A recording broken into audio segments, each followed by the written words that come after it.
Okay बेटा, good morning. ठीक है बेटा सब बच्चे, चलिए फटाफट से शुरुआत करेंगे टॉपिक की। उससे पहले मैं आपको बता दूं यहाँ पर एक बार फटाफट से पेपर 1 के बारे में। पेपर वन ऑन निकालना इसको। Paper 1 on advanced accounting. Thank you बेटा। सुनिए बेटा, पेपर 1 की बात कर रहे हैं यहां पर। Paper 1 on advanced accounting. पहले सीए इंटरमीडिएट में अकाउंट्स के 2 पेपर थे, paper 1 and paper 2। Paper 1 accounts हुआ करता था ग्रुप 1 में, और पेपर एक और अकाउंट्स का होता था ग्रुप 2 में, जिसका नाम था एडवांस्ड अकाउंट्स। ठीक, अब इंस्टीट्यूट ने नए सिलेबस में सब कुछ मिलाकर एक सिंगल पेपर कर दिया 100 मार्क्स का, एडवांस्ड अकाउंटिंग के नाम का। पूरा का पूरा सिलेबस, पहले एक पेपर अकाउंट्स था, एक पेपर एडवांस्ड अकाउंट्स था, दोनों मिलाकर अब एक ही पेपर हो गया है 100 मार्क्स का। और अब नए सिलेबस की अगर बात करें तो नए सिलेबस में खास बात क्या है? नए सिलेबस में खास बात यह है कि पूरा paper is now based on accounting standards. लगभग 80% मार्क्स अकाउंटिंग स्टैंडर्ड से आएगा। पहले क्या होता था, 20 नंबर के अकाउंटिंग स्टैंडर्ड आते थे और 80 नंबर के बड़े सारे चैप्टर्स थे। ठीक, बहुत सारे छोटे बड़े चैप्टर्स होते थे, लेकिन अब वो चैप्टर्स सारे के सारे इंस्टीट्यूट ने हटा दिए। बोला क्या? बोला भाई जरूरत नहीं है, फाउंडेशन में भतेरा हमने बच्चों को अकाउंटिंग करना सिखा दिया, अब अकाउंटिंग सिखाने की जरूरत नहीं है, कुछ ऊपर बात करते हैं। इन्हें ना अकाउंटिंग नहीं सिखाते, अब इन्हें कंप्लायंसेस सिखाते हैं। अकाउंटिंग करनी तो आ गई, 11th में 12th में बची कुची फाउंडेशन में सिखा दी, अब हम आपको कंप्लायंसेस सिखाएंगे, रूल्स कैसे फॉलो करने हैं, प्रेजेंटेशन कैसे करनी है। इसी के चलते आप समझ सकते हो, जो हमारे पास सीए फाइनल में पेपर है अकाउंट्स का, उसका नाम ही अकाउंट्स नहीं है। जानते हो उसका नाम क्या है? उसका नाम ही पेपर का है फाइनेंशियल रिपोर्टिंग। फाइनेंशियल रिपोर्टिंग मैं ये क्यों बता रहा हूं? मैं इसलिए बता रहा हूं कि यहां पर ऐसा कम ही देखने को मिलेगा अब नए सिलेबस में। बहुत बड़ा क्वेश्चन है, बैलेंस शीट बनाओ, ये सब करो, एंट्रीज मैच करो, वो सब नहीं मिलेगा। यहां पर more focus would be on compliances as per accounting standard. तो ये बेहद ज्यादा अहम हो गया है अब नए सिलेबस के हिसाब से। तो यानी कि कुल मिलाकर पहले क्या था, कुछ अकाउंटिंग स्टैंडर्ड थे जो एडवांस थे, वो छोड़ दिए थे इंस्टीट्यूट ने कि भाई फाइनल में पढ़ा देंगे बच्चे को। लेकिन अब नए सिलेबस की बात करें तो all the accounting standards are now covered in the syllabus.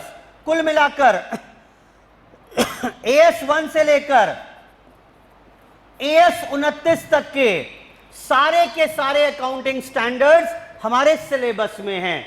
2-4 withdraw हो गए हैं इनमें से, वो अलग बात है। जैसे AS 6 है वो खत्म हो गया, AS 8 है वो खत्म हो गया, वो तो अलग बात है। अदरवाइज सारे के सारे अकाउंटिंग स्टैंडर्ड हम यहां पर कवर करेंगे। और साथ में कुछ इसके अलावा चैप्टर्स भी हैं जो अकाउंटिंग स्टैंडर्ड नहीं है, but still will be covered in the syllabus. जैसे ब्रांच अकाउंटिंग एक चैप्टर करेंगे, 16 मार्क्स का क्वेश्चन आता है।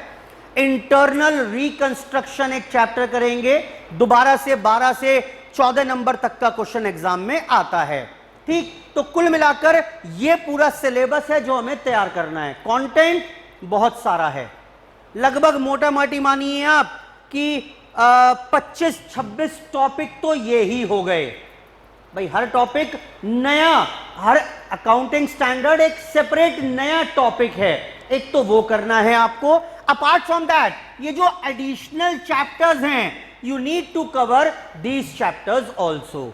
बेटा क्लियर हो गई बात कि नहीं हुई? और सुनो, यहां पर अगर हम पेपर 1 की फिर से बात करें तो ये जो 100 मार्क्स का पेपर है बेटा 30 नंबर का तो मिलेगा आपको अब एमसीक्यू। हर पेपर में होगा 30 नंबर का एमसीक्यू, अकाउंट्स में भी 30 नंबर का तो एमसीक्यू होगा। Yes, with no negative marking. Negative marking कोई ना होगी इसमें। ठीक, 2 अलग अलग बुकलेट मिलेंगी आपको। एक 30 नंबर की अलग बुकलेट होगी, साथ में ओएमआर शीट होगी उसके। 70 नंबर का पेपर, क्वेश्चन पेपर, ये आपको अलग मिलेगा, ये डिस्क्रिप्टिव होगा। 70 मार्क्स का ये डिस्क्रिप्टिव पेपर है जिसमें छोटे बड़े बहुत सारे क्वेश्चन होंगे। इनमें कुल मिलाकर क्वेश्चन 1 2 3 4 5 और 6, कुल मिलाकर 6 क्वेश्चंस आपको एग्जाम में मिलेंगे। 6 में से क्वेश्चन 1 इज कंपल्सरी।